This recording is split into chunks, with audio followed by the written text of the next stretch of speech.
As you've been asking all the questions up until now, can I ask you one? So what were you doing in Birmingham when you first met us? What exactly were you looking for?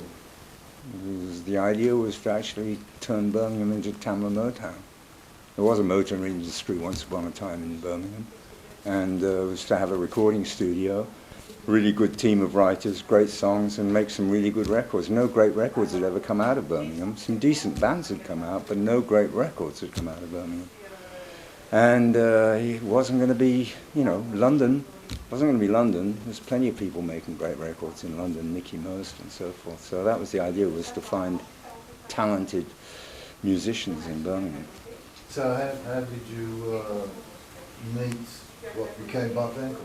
Because the recording studio that I put a deal together with, Hollick and Taylor, John Taylor said he'd had a talented bunch of musicians come in, and they were called You Know Who, and he gave me the phone number, and I phoned up, and they thought I was a wanker, obviously, and they said, well, we're doing a gig at the Policeman's Ball. It was the end of the year, it was December, and come along and see us.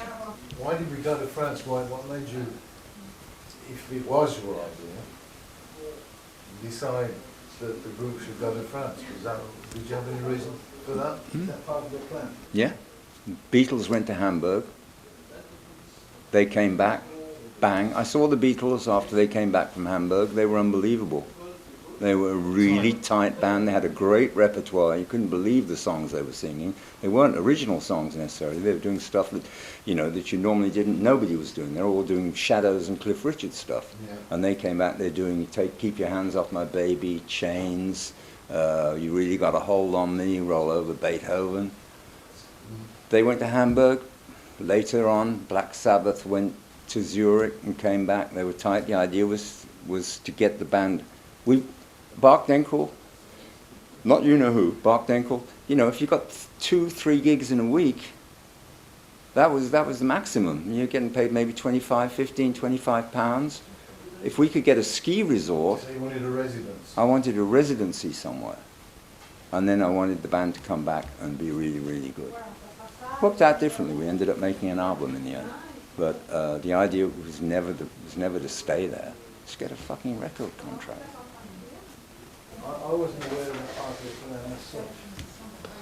What do you think? We were going to come and live in France. We did talk about that, we were residents. We could get a residence, get really tight. We did talk about it. So we could get, probably did, but I don't know if we like it. We used to get thrown out of everywhere we played because we played too loud.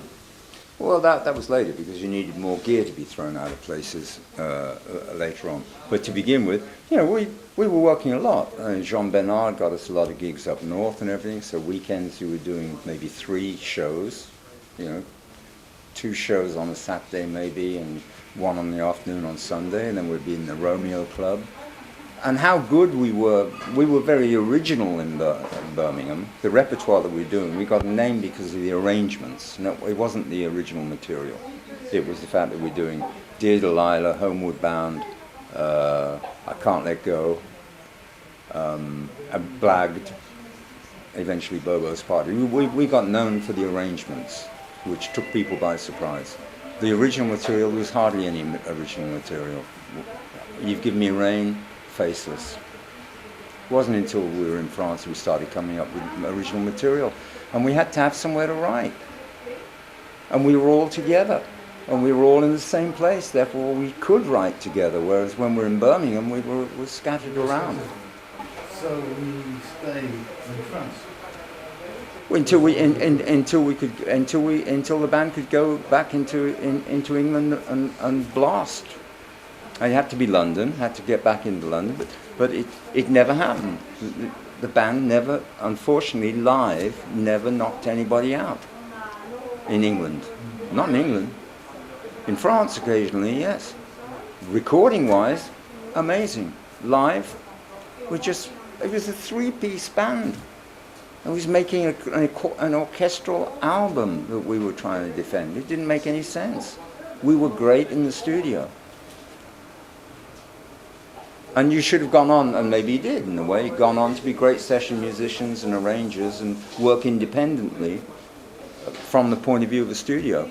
But from the point of view of making live music, in terms of what was going on, Genesis, Yes, Supertramp, they were all 5-piece bands with loads of instruments and keyboards and everything. And You couldn't compete with them. would we have ever accepted a keyboard player? Well, anyway, I think Bachdenkel became really good when we did The Whole World. I think that was when we nailed it in terms of composition, in terms of the type of music that should be played. And The second just that song, that Whole World it was like the Pink Floyd moment of Bachdenkel. It was like something that was attractive, intricate, not too difficult to play, well constructed, could be performed live on stage without any problem. That was sophisticated. And that's where we should have gone onwards from there. But from the time we were doing Stalingrad, material-wise, we were looking backwards. So we're doing the material that we had, from way back. And again, Stalingrad, Xenophon, we never do that on stage. Fabulous record, great song.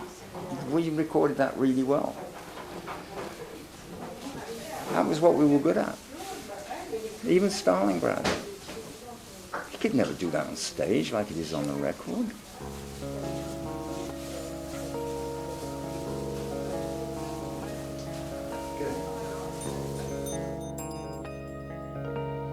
I wouldn't want you to break the rules or unlearn the lessons you learnt in school.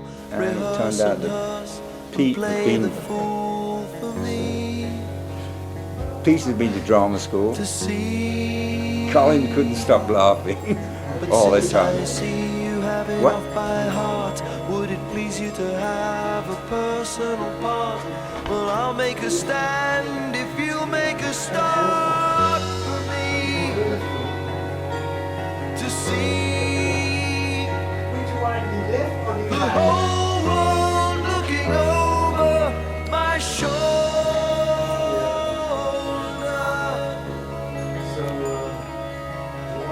Now we're all alone as far as I can tell.